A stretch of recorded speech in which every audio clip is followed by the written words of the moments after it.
Silver Springs, Florida, home of the world-famous glass-bottom boats. Meet William Crowell, senior captain of this unique fleet.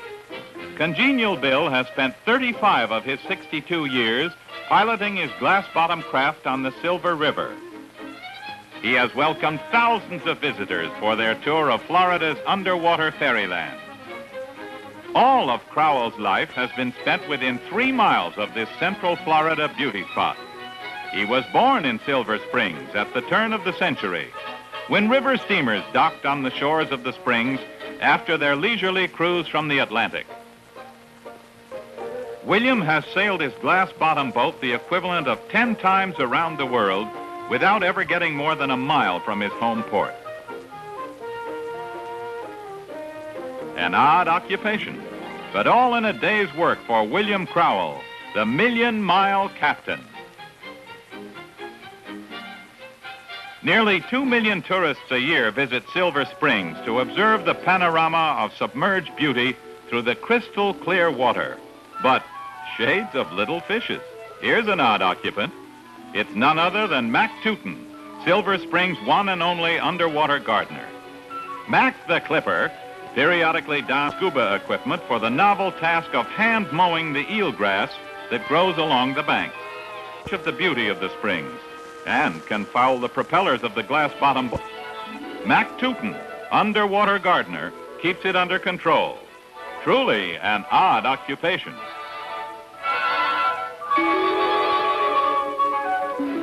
Not to be outdone for the unusual are Jack McCretchen and Mike Mouse, Silver Springs underwater scrub team. The world's largest fleet of glass-bottom boats, 26 in all, is in operation 365 days a year. And this two-man team of aqua scrubbers keeps the glass windows to the underwater world sparkling clean. Using long mop brushes, the divers keep algae and sediment from collecting on the glass, and the visitors are rewarded with a clear, picturesque view of the 14 springs.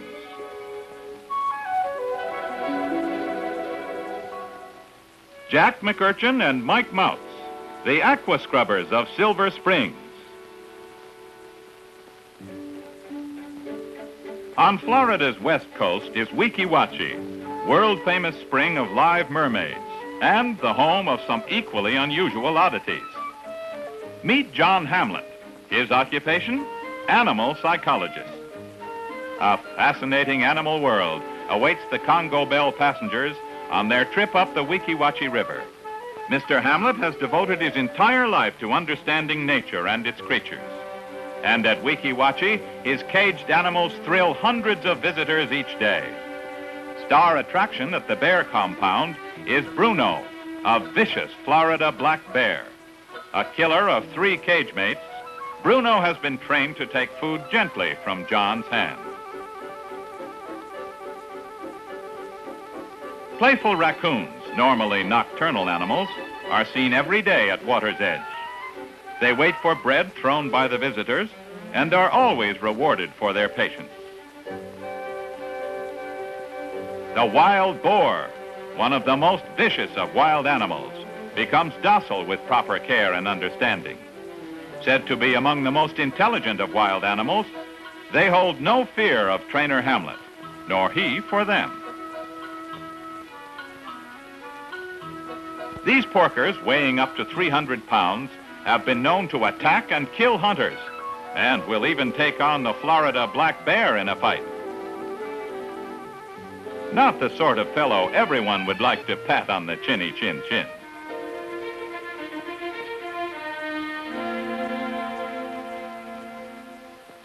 The Ottertorium is a highlight of the Congo Bell's river journey.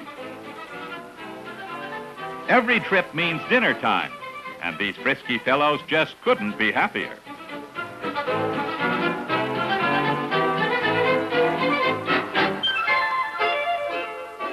Snowball, the heron, always tries to join in the clambake, but the otters lead Harry chase. These playboys of the wild are born hams when they have audience. Out of the way, Snowball. Here come more customers for the fish fry. When John arrives, the otters know it's dinner time. These characters will look for fish anywhere, sometimes with unexpected results.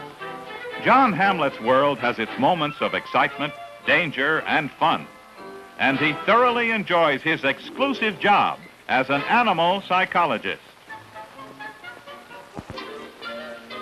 The famous Weeki Wachee mermaid show is the only one of its kind in the world, and the talented instructor of these underwater stars is Marilyn Nagle, choreographer extraordinary. Hours of land exercises and underwater training under the watchful eye of Marilyn prepare these beauties for the spectacular show of skill and daring. Here is a woman who has transformed the rhythm of the ballet, the timing and pantomime of the musical comedy to the strenuous demands of the aquatic stage. Months of training produce fine women athletes who eat, drink, and perform underwater with grace and ease of an actress on stage. Their live beauty and synchronized perfection thrill thousands of visitors each day in the $1 million underwater theater. Marilyn Nagle enjoys her unique role as producer and trainer of the one and only mermaid show at Weeki Wachee. Talented and dedicated are these people.